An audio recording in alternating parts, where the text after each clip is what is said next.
Well, hey there everybody, welcome back to the channel. I'm Adam, thanks for hanging out with me again today. Today we're building the Classic Mini on the MB01 chassis. So, this guy right here. Except pay no attention to the looks of it because it's not going to end up box art. So in today's video, we're just going to get the chassis built, and then we'll go over all of that at the end. Like I said, the body's not going to be box art, so it's not a spray bomb and sticker type thing. So I don't have time to get the body completed for this video, but I will get it done and have that video up to you shortly.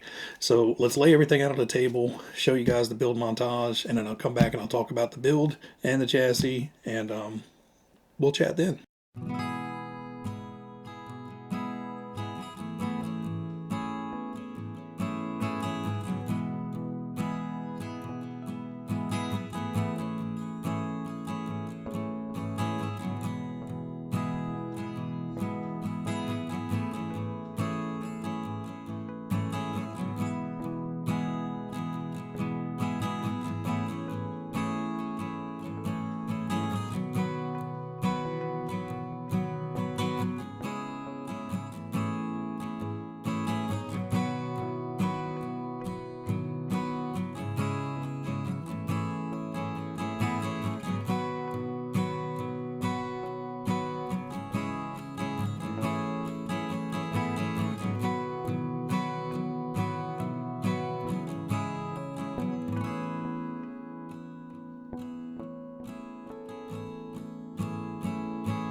All right, guys, here is the little tiny compact.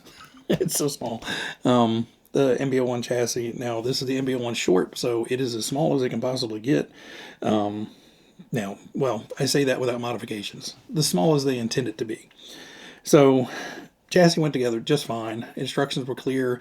Thankfully, you don't need to flip-flopping back and forth between this manual and that manual. You literally just build it straightforward from the main manual and you get this.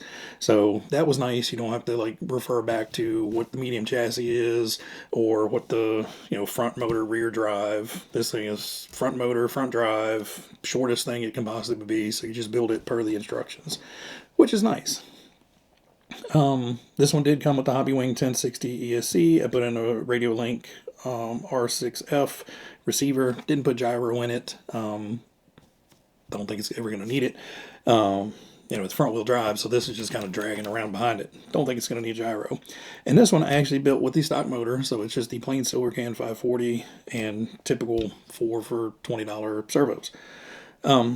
Like I said, build went fine. I did screw up one thing and had to go back and redo it. Some of you guys may have caught it in the pictures. I didn't catch it till I went to put the front and rear shock tower steering brace sections on.